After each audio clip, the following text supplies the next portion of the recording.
हाँ दोस्तों नमस्कार। एक बार फिर से आप सभी लोगों का आपके अपने YouTube channel physics with concept पर दिल खोलकर के हार्दिक स्वागत और अभिनंदन है।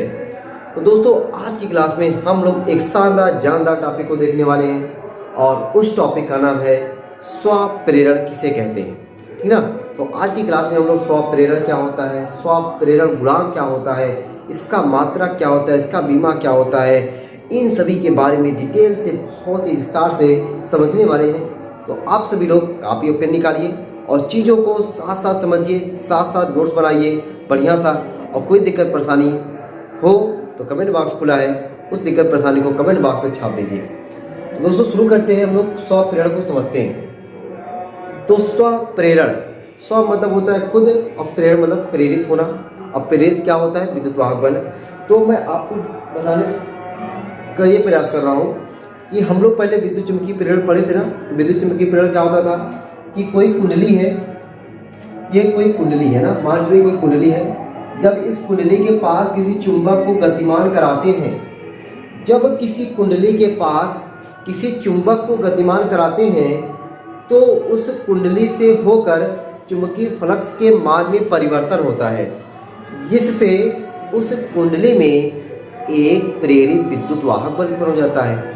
और अगर कुंडली बंद है तो एक धारा बहती है जिसे हम लोग प्रेरित धारा कहते हैं, और यह घटना क्या कहलाती है, विद्युत चुंबकीय प्रेरण कहलाती है। ये हम सभी लोग सीखे हैं। तो जैसे ये सब चीज़ें सीखे हैं, एकदम इसी के अकॉर्डिंग आपको स्वप्रेरण सीखना है। अब स्वप्रेरण सीखने के लिए थोड़ा सा आपका माइंड सेटअप अलग होना चाहिए। अब देखो जरा कैसे, मैं एक बार पहले आपको कुंडली बना दूँ, ठीक ना। कुंडली बना करके तब आपको समझाऊंगा तो ज़्यादा आपको समझ में आएगा। जैसे भाई मैं यहाँ पे कुंडली बना रहा हूँ, ठीक ना। ये हमारा कोई कुंडली है, देखो ये क्या है, कोई कुंडली है, ठीक। इसमें कोई दिक्कत नहीं होना चाहिए। कुंडली में एक कुंडली है और इस कुंडली के साथ कोई बैटरी मैं जोड़ दे रहा हूँ, ठीक ना। इस कुंडली के साथ ये क्या, कोई बैटरी जुड़ गई और यहाँ पे एक कुंजी है, ठीक। एक कुंडली है और इस कुंडली के में कोई एक बैटरी जोड़ दी गई जिससे धारा बहे और एक कुंजी लगा दी गई, कुंजी ऑन है, ठीक ना। मैं यहाँ पे दो केस लेके चल रहा हूँ, ठीक ना। अभी आपको समझ में आएगा दो केस क्यों लिया जा रहा है, ताकि ये आपको बढ़िया से क्लियर हो पाए। ये फिर कुंडली हमने बना दिया और इस कुंडली में धारा देखो, ये सेल है और ये सेल क्या देगा, धारा देगा, और ये कुंजी हो गया, ठीक। तो जो स्वप्रेरण होता है वह होता क्या है कि जब जैसे हम इस कुंजी को ऑन करेंगे, कुंजी को क्या करेंगे, ऑन करेंगे। जब कुंजी को ऑन करेंगे, ये जो सेल है ये सेल धारा देने लगेगा। मान लेते हैं कि जो सेल है वह धारा 5 एम्पियर धारा देता है। कितना एम्पियर धारा देता है, 5 एम्पियर। जो सेल है वह सेल 5 एम्पियर धारा देता है। हम जैसे दोस्तों स्विच को ऑन करते हैं तुरंत बल्ब जलता है। हमको ऐसा लगता है कि स्विच को ऑन करने पर तुरंत 5 एम्पीयर की धारा बहे, लेकिन वास्तव में ऐसा नहीं होता है। वास्तव में क्या होता है कि पहले 0 एम्पीयर थी, फिर 1 2 3 4 5, मतलब जो 5 एम्पीयर है पहले 1 2 3 4 5, इस तरीके से धारा परिवर्तित हो रही है। पहले 0 था, फिर 1 2 3 4 5 हुआ, लेकिन ये इतने कम समय में होता है कि हमको ये पता ही नहीं चल पाता है। जिससे हमने ऑन किया, 1 सेकंड भी नहीं लगा, हो गया, तुरंत बल्ब जल गया। लेकिन सेकंड से बहुत छोटा माइक्रो सेकंड होता है, मिली सेकंड होता है। मिली सेकंडों की बात कर ली जाए तो वहाँ पे क्या होता है कि धारा में परिवर्तन होता है। पहले 1 से 2 2 से 3 3 से 4 4 से 5, मतलब धारा के मान में परिवर्तन हुआ कि नहीं हुआ। तो आपका जवाब आ गया यस सर, धारा के मान में परिवर्तन हो रहा है। तो जब किसी कुंडली से बद्ध है क्या होता है, जिससे किसी कुंडली में प्रवाहित धारा को परिवर्तित करने पर, धारा को हम क्या करें, परिवर्तित करें। तो अब यहाँ पे कुंडली मतलब एक कुंडली है, इस कुंडली से क्या जुड़ा हुआ सेल। अब इस सेल से धारा निकल रहा है, जो धारा निकल रहा है धारा के मान में परिवर्तन हो रहा है कि नहीं हो रहा है। पहले 1 फिर 2 फिर 3 फिर 4 फिर 5। जब इस चुंबक क्या बोल रहे हैं, जो ये हमारा सेल लगा हुआ है, जब सेल से निकलने वाली धारा के मान में परिवर्तन होता है, तो ये जो कुंडली है, इस कुंडली में एक चुंबकीय क्षेत्र बन जाता है। कुंडली में क्या उत्पन्न होता है, एक चुंबकीय क्षेत्र। कब, जब इसमें धारा प्रवाहित होती है। जब कुंडली में चुंबकीय क्षेत्र उत्पन्न होता है, इस चुंबकीय क्षेत्र के उत्पन्न होने से इससे एक चुंबकीय फ्लक्स, भाई देखो जरा, धारा हमने क्या किया, धारा के मान में परिवर्तन हो रहा है, और परिवर्तन में कैसा परिवर्तन हो रहा है कि धारा में वृद्धि हो रही है, धारा वृद्धि हो रही है। अब धारा के बहने से इस कुंडली में क्या उत्पन्न हो रहा है, चुंबकीय क्षेत्र। अब चुंबकीय क्षेत्र भी क्या हो रहा है, बढ़ रहा है। अब चुंबकीय क्षेत्र से निकलती चुंबकीय बल रेखाएं, अब चुंबकीय बल रेखाएं जब कुंडली से होकर गुजरती हैं, वही बन जाता है चुंबकीय फ्लक्स। यह हो गया चुंबकीय फ्लक्स φB। अब φB क्या हो रहा है, बढ़ रहा है। अब आपको इतना पता है कि जब किसी कुंडली से बद्ध चुंबकीय फ्लक्स के मान में परिवर्तन होता है, भाई विद्युत चुंबकीय प्रेरण अभी हमने पहले बताया कि जब किसी कुंडली से बद्ध चुंबकीय फ्लक्स के मान में क्या होता है, परिवर्तन होता है, तो वहां पे क्या होता है कि एक प्रेरित विद्युत वाहक बल उत्पन्न होता है। और अगर कुंडली बंद है तो इसमें एक धारा बहती है जिसे हम लोग कहते हैं प्रेरित धारा। तो अब बताओ मेरे लाडलों, क्या यहाँ पे ये कुंडली बंद है, इसमें प्रेरित विद्युत वाहक चुंबकीय फ्लक्स के मान में परिवर्तन हो रहा है। चुंबकीय फ्लक्स के मान में परिवर्तन होने से इसमें प्रेरित विद्युत वाहक बल उत्पन्न होगा कि नहीं होगा। जब प्रेरित विद्युत वाहक बल उत्पन्न होगा तो इसमें एक प्रेरित धारा उत्पन्न होगी। क्या होगी, एक प्रेरित धारा उत्पन्न होगी। और लेंज ने हमको बताया, लेंज ने हम सबको बताया, क्या बताया कि जो धारा प्रेरित धारा उत्पन्न होती है, जो प्रेरित धारा उत्पन्न होती है वह सदैव क्या करती है, उसका विरोध करती है जिससे वह स्वयं उत्पन्न होती है। तो अब यहाँ पे जो प्रेरित धारा इसमें उत्पन्न हुई है, जो यहाँ पे प्रेरित धारा उत्पन्न हुई है, वह किसका विरोध करेगी, वह उसका विरोध करेगी जिससे वह उत्पन्न हुई हो। अब ये किससे उत्पन्न हो रही है, ये तो इस मुख्य धारा, जो सेल से धारा बह रही है उससे तो वह उत्पन्न हो रही है। जो सेल से धारा बह रही है उसी का विरोध करती है, जो सेल से धारा बहती है उसी का विरोध करती है। कौन, जो कुंडली में प्रेरित धारा उत्पन्न हुई है। तो कहने का मतलब है कि अगर यहाँ पे धारा ऐसे जाएगा तो इसका ये क्या करेगा, विरोध करेगा।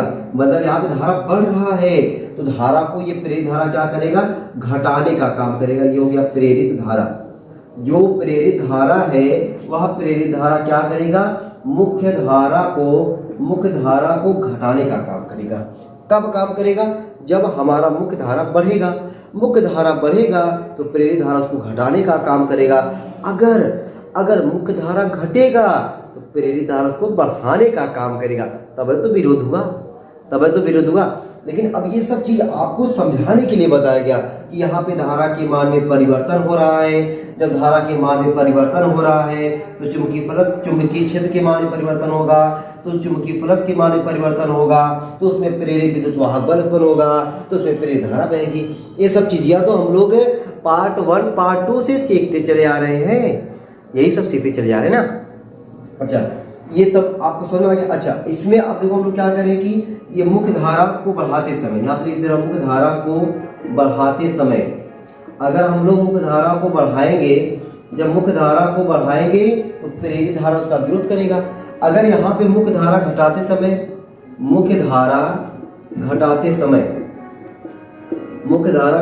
समय इसका मतलब ये हुआ कि यहाँ पे हम लोग क्या करेंगे, मुख्य धारा को घटा रहे हैं। घटाने मतलब ये हुआ, जैसे मान लो कि इसमें 5 एम्पियर की धारा पहले थी,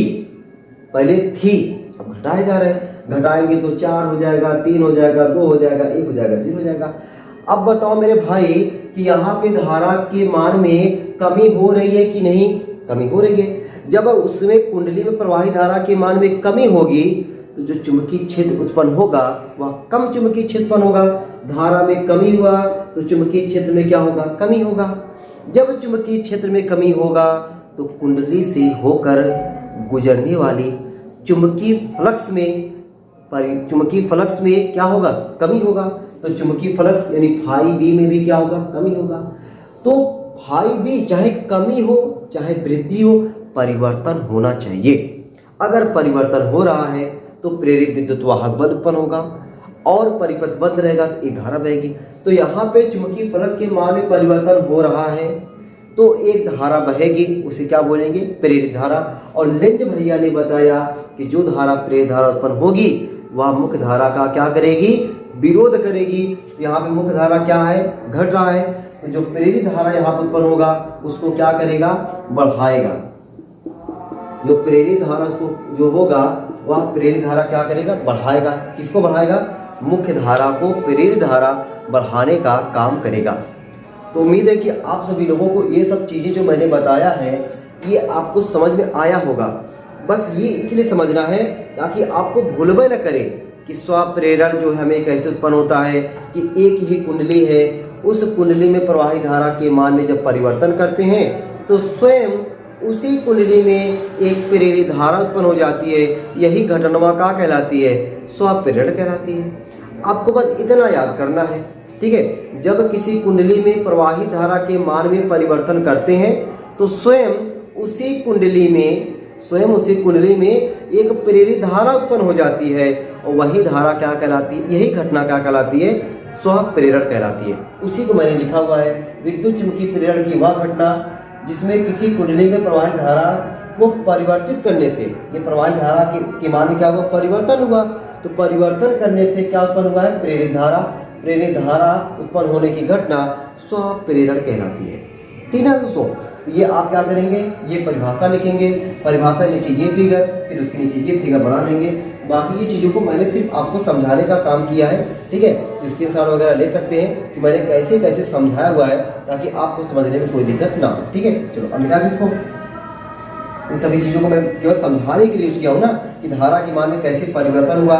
जब धारा के मान में परिवर्तन होगा तो वहाँ पे चुंबकीय क्षेत्र के मान में परिवर्तन होगा। जब चुंबकीय क्षेत्र के मान में परिवर्तन होगा तो जो चुंबकीय फ्लक्स है उस चुंबकीय फ्लक्स के मान में परिवर्तन होगा। जब चुंबकीय फ्लक्स के मान में परिवर्तन होगा तब तो होता है प्रेरित विद्युत वाहक बल उत्पन्न, ठीक है। ये हमने बताया आपको।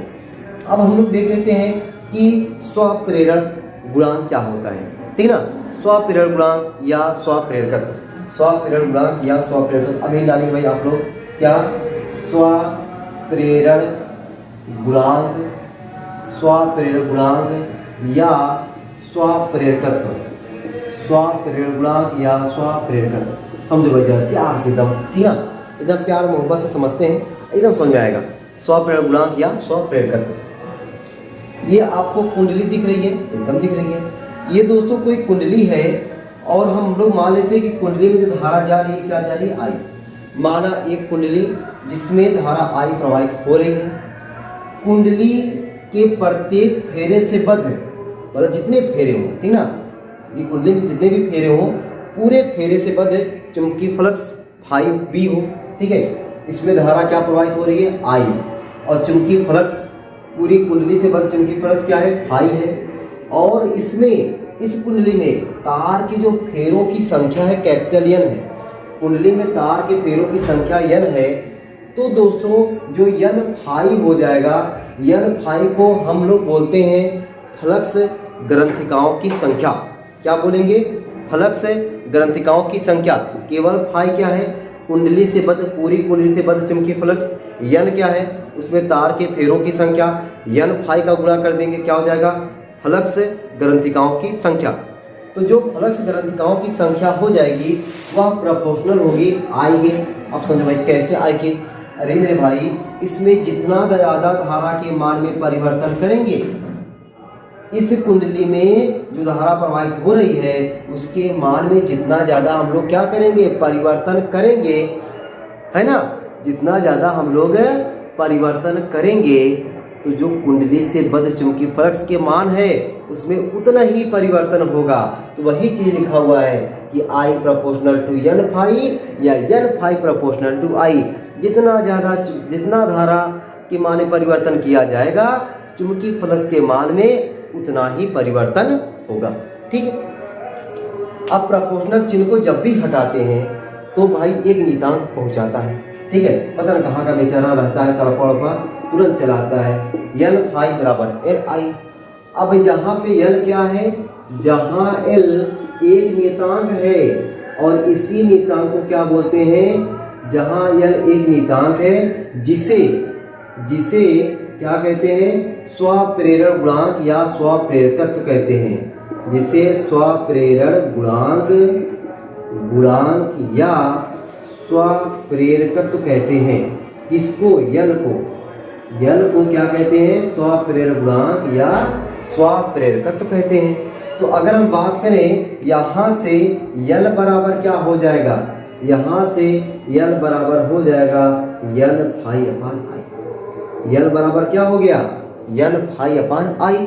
अगर हम लोग यहाँ से आई बराबर मान ले 1 एम्पियर, आई बराबर क्या मान ले? 1 एम्पियर मान ले, तो हमारा यल बराबर क्या हो जाएगा? यल फाई। यल बराबर क्या हो गया? यल फाई। अब हम लोग यहाँ से यल बोले तो स्वप्रेरक गुणांक या स्वप्रेरकत्व। अब यहाँ से हम लोग यल की परिभाषा दे सकते हैं। यहाँ से हम लोग क्या कर सकते हैं? यल की परिभाषा दे सकते हैं। अब देखो कैसे दे सकते हैं कि किसी कुंडली का स्वप्रेरक गुणांक या स्वप्रेरकत्व, किसी कुंडली का स्वप्रेरक गुणांक या स्वप्रेरकत्व उस कुंडली की फ्लक्स ग्रंथिकाओं की कुल संख्या के बराबर होती है। किसी कुंडली का स्वप्रेरक गुणांक या स्वप्रेरकत्व उस कुंडली की फ्लक्स ग्रंथिकाओं EN फाई क्या है? फ्लक्स ग्रंथिकाओं की संख्या, फ्लक्स ग्रंथिकाओं की संख्या के बराबर होती है यदि उस कुंडली में 1 एम्पीयर की धारा प्रवाहित हो। बस फिर से एक बार देख लो, किसी कुंडली का स्वप्रेरक गुणांक या स्वप्रेरकत्व उस कुंडली के फ्लक्स ग्रंथिकाओं की संख्या के बराबर होती है। फ्लक्स ग्रंथिकाओं की संख्या के बराबर होती है यदि कुंडली में 1 एम्पीयर की धारा प्रवाहित की जाए। ठीक है, यदि कुंडली में क्या की जाए?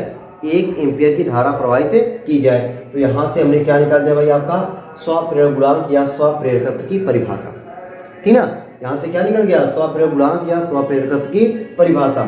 अब यहीं से हम लोग यल का मात्रा निकाल लेते हैं और यल की बीमा निकाल लेते हैं। उसके बाद फिर हम लोग यल का यानी स्वप्रेरक गुणांक का एक और फार्मूला प्रेरित विद्युत वाहक बल के पदों में भी निकाल सकते हैं। ठीक ना, तो चाहे यहाँ से हम लोग मात्रा निकालें, चाहे एक और भी निकालें, वहाँ से निकालें। तो पहले हम लोग प्रेरित विद्युत वाहक बल के पदों में भी यल का फार्मूला निकाल लेते हैं, तब जाके इसका बीमा और मात्रा निकालते हैं ना।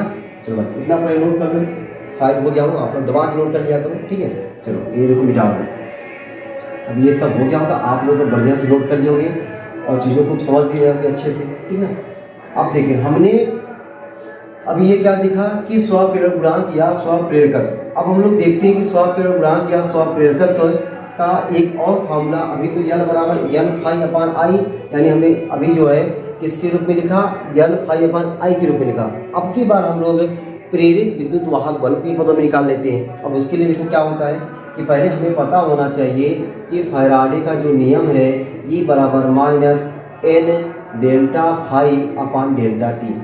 हमने जो फैराडे का नियम बताया है उसमें हो सकता है कि n ना लगाए हो, केवल 1 फेरों के लिए था।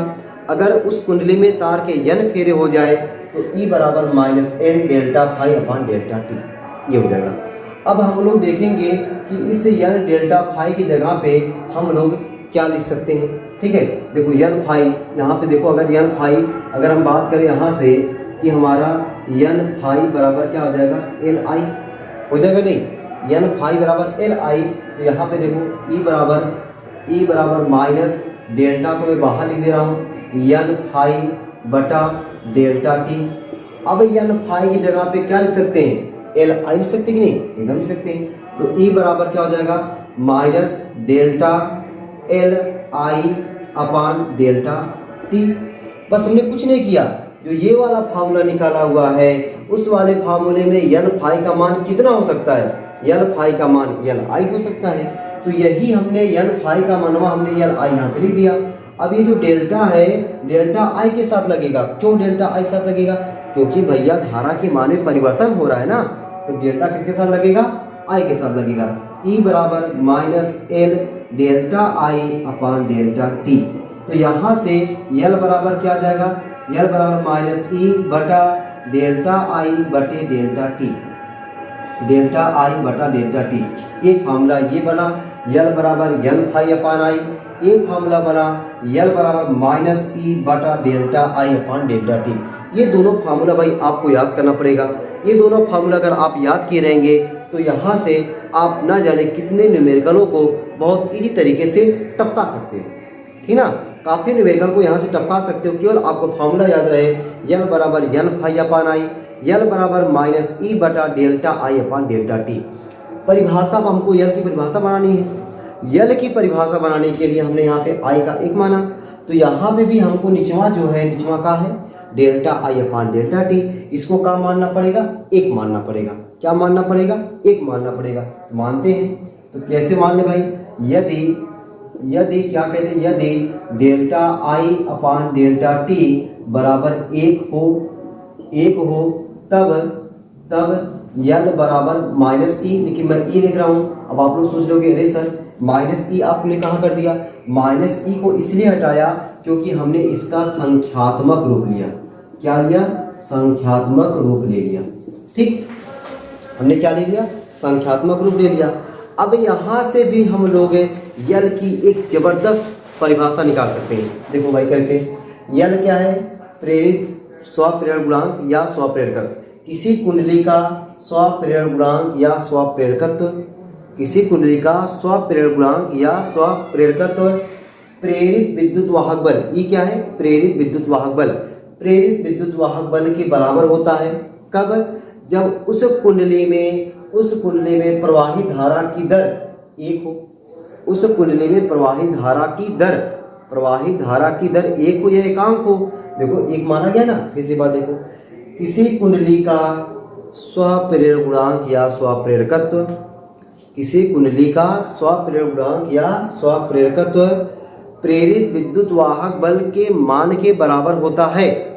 प्रेरित विद्युत वाहक बल के संख्यात्मक मान के बराबर होता है, ऐसे लिख सकते हो। प्रेरित विद्युत वाहक बल के संख्यात्मक मान के बराबर होता है यदि कुंडली में प्रवाहित धारा के परिवर्तन की दर, यदि कुंडली में प्रवाहित धारा के परिवर्तन की दर एक। ठीक, ये हमारा क्या बन गया, यल की हमने यहाँ से एक परिभाषा बोला, एक परिभाषा हमने यहाँ से बोला। ठीक, अब देखो यहाँ से हम लोग मात्रक, अच्छा मात्रक हम लोग यहाँ से भी निकाल सकते हैं, मात्रक हम लोग यहाँ से भी निकाल सकते हैं। तो हम लोग मात्रक यहाँ से निकालते हैं, यल का मात्रक। यल क्या है, स्वप्रेरण गुणांक या स्वप्रेरकत्व, यल का मात्रक। अब देखो मात्रक क्या क्या हो जाएगा, अब जितना फाई का मात्रक है उतना हमारा यल का मात्रक बन जाएगा। तो फाई का मात्रक हमने आपको बताया, फाई बराबर क्या होता है, बी ए, यही ना, फाई बराबर बी ए। और बी का मात्रक क्या होता है, न्यूटन प्रति एम्पियर मीटर। इसका मात्रक मीटर स्क्वायर, एक मीटर कट जाएगा, न्यूटन मीटर प्रति एम्पियर होता है कि नहीं भाई। फाई का मात्रक क्या होता है, न्यूटन मीटर प्रति एम्पियर, बल्कि यहाँ पे लिख दे रहा हूँ, न्यूटन मीटर प्रति एम्पियर। और यहाँ पे एक और एम्पियर आपको मिल गया बटा 1 एम्पियर, तो क्या मिल गया हमको, न्यूटन मीटर प्रति एम्पियर स्क्वायर। तो ये मात्रक आपको डायरेक्टली याद करोगे तो भूल जाओगे। हाँ, यल का डायरेक्टली मात्रक यहाँ से याद करोगे तो भूल जाओगे, लेकिन अगर यल का मात्रक यहाँ से आप याद रखोगे कि फाई बराबर होता है बी ए, तो आपको बी का मात्रक देखो भाई हमेशा याद रहता है ना, बी का मात्रक हमेशा याद रहता है। क्यों, क्योंकि शुरुआत तो बी से हुई है, बी से फाई बना तो फाई का मात्रक याद हो गया, बी से बी को निकाल लिया, बी से हमारे फाई का, और फाई से हमें यल का। लेकिन अगर डायरेक्टली यल का याद रखोगे ये वाला, तो हो सकता है दिमाग से निकल जाए। तो अपने को दिमाग में उस चीज़ याद रखना है कि हमें रट्टा ना मारना पड़े, हम निकाल सकें। तो आपको निकालना है ना यहाँ से। तो पहला मात्रक क्या हो गया, न्यूटन मीटर प्रति एम्पियर स्क्वायर, पहला मात्रक हो गया। और हमने डायरेक्ट फाई का मात्रक बताया कि वेबर होता है। फाई का मात्रक क्या होता है, वेबर होता है। तो यहाँ पे वेबर प्रति एम्पियर, यल का कोई मात्रक नहीं होता, यल तो नंबर है ना, संख्या है।